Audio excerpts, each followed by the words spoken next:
Olá pessoal, graça e paz, mais um vídeo da semana, vídeo dos meus alunos da Anhanguera. Hoje os alunos Ana Caroline, Júlia Braga e Murilo, onde eles vão estar falando da aplicabilidade da clínica da eletroterapia. Aproveite o conteúdo muito interessante, elaborado por eles, e ajude o nosso canal a ter mais pessoas que queiram ter conhecimento sobre a área da saúde, né?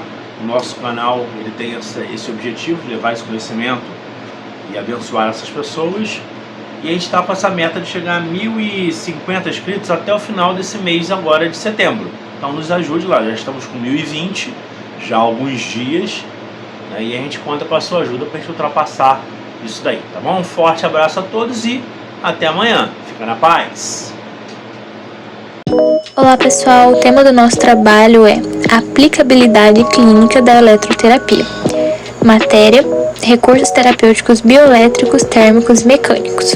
Alunos: Murilo Antônio Thiago de Oliveira, Júlia Braga Gentil e Ana Caroline Alves Rodrigues. Indicações e contraindicações de correntes de média frequência. A estimulação interferencial é uma técnica de tratamento que utiliza correntes de frequência média. Teoricamente, as frequências mais altas enfrentam uma impedância de pele menor e, consequentemente, são mais confortáveis. Como a corrente de frequência média encontra uma baixa impedância à medida que cruza a pele, pode atingir os locais de tratamento de maneira ligeiramente mais profunda do que outros tipos de estimulação elétrica. As correntes interferenciais usam dois geradores elétricos separados, que emitem correntes em duas frequências um pouco diferentes. Os dois pares de eletrodos são dispostos em um padrão quadrado, de modo que ocorra o cruzamento das correntes, criando um padrão de interferência no ponto central da estimulação. O padrão de interferência cria uma área mais ampla de estimulação.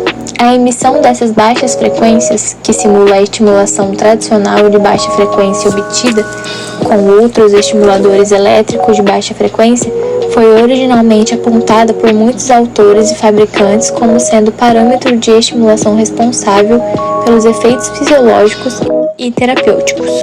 As correntes interferenciais têm sido usadas para uma série de condições clínicas, incluindo dor articular com edema, neurite, formação retardada de calo ósseo após fratura, imobilidade restrita, aumento do fluxo sanguíneo para exercício muscular, relaxamento muscular, redução, eliminação de edema, alívio da incontinência urinária de esforço, psoríase palmar, psoríase, dor mandibular, dor no ombro, doença vascular periférica, entre outros. O termo corrente russa origina-se do trabalho conduzido em meados de 1970 pelo fisiologista russo Yakov Kots, no campo da estimulação elétrica neuromuscular, conhecida sob acrônimo EENM. Essa corrente é definida como modulação do tempo, na forma de TENS de pulsos elétricos ou ciclos, de uma corrente alternada contínua de onda senoidal, com uma frequência portadora de 2.500 ciclos por segundo, ou seja, a estimulação russa clássica envolve a utilização de uma onda senoidal condutora de 2.500 Hz com modulação à explosão. A teoria por trás da estimulação russa, tal como a corrente interferencial, é que frequências mais elevadas diminuem a quantidade de resistência capacitativa de pele e permitem que mais correntes alcancem o nervo motor com menor intensidade. Acredita-se também que a frequência condutora de 2.500 Hz bloqueia os nervos sensoriais superficiais, estimulando simultaneamente as fibras motoras mais profundas. Essa forma de estimulação elétrica é um método excelente para diminuir a atrofia muscular. Com o avanço dos programas de reabilitação, tem-se buscado recursos que minimizem a atrofia e a flacidez muscular causadas por imobilização, processos pós-cirúrgicos e sedentarismo. Uma das medidas mais eficazes de trabalhar a flacidez muscular é o uso da estimulação elétrica neuromuscular, que, associada à cinesioterapia, tem sido um dos recursos mais utilizados no fortalecimento do músculo, assim como na prevenção de atrofias musculares.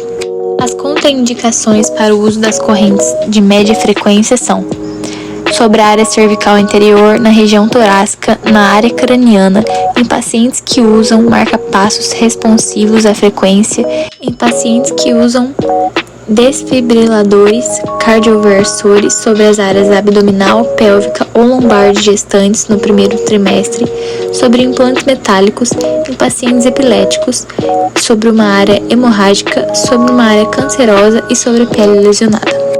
Precauções e aplicabilidade clínica da eletroterapia. O fisioterapeuta sempre deve limpar e secar as áreas de superfície da pele exposta antes de cada tratamento, prender o cabelo sobre as áreas de peles expostas, lavar e secar os eletrodos reutilizáveis após cada procedimento, verificar cabos e eletrodos regularmente quanto ao desgaste e as rachaduras visíveis, entre outras coisas mais.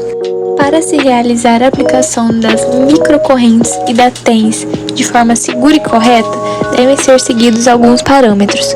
Mais especificamente, a microcorrente MC é usada para promover e acelerar o processo de cicatrização de feridas cutâneas de cicatrização lenta, como úlceras de membros inferiores causadas por pressão, insuficiência vascular e diabetes.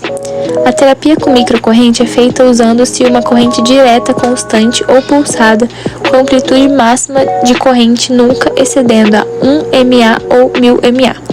Há dois efeitos importantes da MC, efeito de galvanotaxia e efeito germicida. E para sua aplicação se deve seguir algumas precauções. Proteger-se usando aventais, luvas, máscaras e protetores oculares, limpar, irrigar e desbridar a ferida antes do tratamento. Utilizar eletrodos descartáveis ao invés de reutilizáveis e assegurar que a temperatura do meio do acoplamento seja mais quente do que a superfície da ferida. A dosimetria para estimulação por MC consiste em regular os seguintes parâmetros: amplitude da corrente, polaridade dos eletrodos, modo de emissão, duração da aplicação, número de sessões de tratamento por dia e número de dias de tratamento por semana. A amplitude de corrente precisa estar dentro da faixa de microamperes, isto é, entre 1 e 999 mA. Essa regulagem é largamente determinada pela habilidade do paciente de tolerar, no local da ferida, a amplitude de corrente escolhida por um período de tempo relativamente longo. A seleção baseia-se na fase de cicatrização que o fisioterapeuta deseja facilitar. Conforme abordado anteriormente, a estimulação anódica é recomendada durante a fase inflamatória da cicatrização da ferida. A estimulação catódica, por outro lado, é recomendada para facilitar as fases de proliferação, remodelamento e maturação da cicatrização da ferida. A estimulação anódica ou catódica pode ser usada para manejar a infecção da ferida por germes, quando presente. Quando há uma sobreposição das fases de cicatrização da ferida ao longo do tempo, recomenda-se que o estimulador seja programado para uma reversão periódica da polaridade da corrente durante a sessão de tratamento inteira. Essa reversão automática da polaridade da corrente leva a um período igual de estimulação catódica e anódica no local da ferida em cada sessão de tratamento. A emissão pode ser no modo contínuo ou pulsado, com ou sem reversão de polaridade. O modo pulsado é aplicado com frequências que variam de 0,1 a 200 pulsos por segundo. A duração de uma única aplicação pode variar de 30 a 120 minutos. Antes de seguir com o tratamento, sempre verifique a lista de contraindicações e a de riscos, precauções e recomendações. Antes de cada aplicação, a ferida deve ser lavada, limpa e desbridada. O desbridamento deve ser feito por um enfermeiro ou técnico de enfermagem, para prevenir contaminação. Os fisioterapeutas precisam adotar medidas de proteção, isto é, usar máscaras, luvas, protetores oculares e aventais durante o preparo e tratamento da ferida. A primeira localização é a seguinte: um eletrodo é posicionado diretamente sobre a ferida e o outro afastado alguns centímetros. O eletrodo em cima da ferida é chamado de eletrodo ativo e o outro é o dispersivo.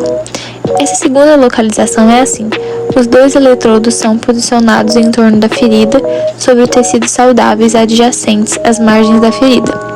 Colocação sobre a ferida: embrulhar o eletrodo ativo com camadas de almofada de gaze estéril, saturar as almofadas com solução salina normal e posicionar o arranjo eletrodo almofada em cima da ferida. As almofadas precisam estar mais quentes que a ferida antes da aplicação, porém não acima de 38 graus. Cobrir o eletrodo dispersivo com gel condutor.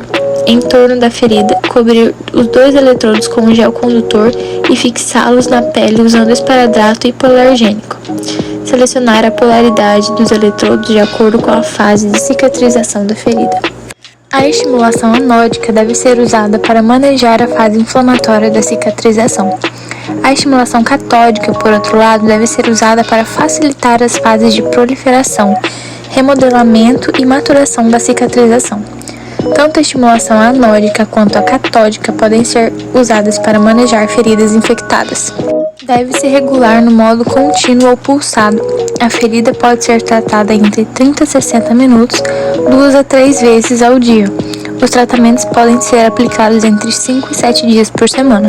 Recomenda-se que a polaridade do eletrodo seja revertida periodicamente durante o curso da terapia, a cada 3 a 4 sessões de tratamento. Com relação ao TENS, antes de cada aplicação, limpe a superfície da pele na área do eletrodo de estimulação, passando álcool para remover as impurezas e reduzir a impedância da pele. O modo convencional costuma ser selecionado para iniciar a terapia, pois a sensação de estimulação elétrica é percebida como confortável. Se esse modo falhar, para diminuir a dor após alguns tratamentos, selecione outro modo. Os dispositivos do TENS são operados com eletrodos de superfícies reutilizáveis ou descartáveis de diferentes formas e tamanhos. Os eletrodos mais comumente usados são do tipo reutilizável e não esterilizado, que podem ser feitos de diversos materiais. Para se realizar a aplicação das FES e corrente russa de forma segura e correta, devem ser seguidos alguns parâmetros. Antes de cada aplicação da corrente russa, limpe a pele em que estão aplicados os eletrodos. Os estimuladores portáteis da corrente russa, assim como a maioria dos estimuladores elétricos terapêuticos, oferecem 2 canais de estimulação, enquanto os estimuladores de gabinete podem oferecer mais de 2 canais, multicanal. O fisioterapeuta, para realizar a aplicação, deve regular os parâmetros dosimétricos, que incluem amplitude de corrente, duração de burst ou trem de pulso, duração de interburst, duração entre os trens de pulso, frequência burst, tempo de rampa de subida e de descida, tempo ligado e desligado com ciclo de trabalho e número de contrações por série de treinamento. Os fisioterapeutas podem escolher entre 2 métodos, estimulação elétrica sozinha e estimulação elétrica mais volição. O segundo método difere do primeiro no fato de a estimulação elétrica ser sobreposta a um determinado nível de contração muscular voluntária ou volitiva. Com relação às FES, algumas indicações clínicas são aumentar a força ou manter a massa muscular durante ou após períodos de inatividade forçada, manter ou ganhar amplitude de movimento ADM, reeducar e facilitar controle motor voluntário, reduzir temporariamente os efeitos da espasticidade, fornecer suporte para ortostase, posição em pé, reduzir a formação de edema. As recomendações quanto ao uso dos eletrodos são as mesmas que foram recomendadas em relação a TENS. O fisioterapeuta deve escolher como trabalhar com relação ao ciclo on e off. Em geral, recomenda-se 1-2, ou seja, um período de contração para 2 de repouso, e pode solicitar ao paciente que faça contração muscular voluntária durante a estimulação elétrica.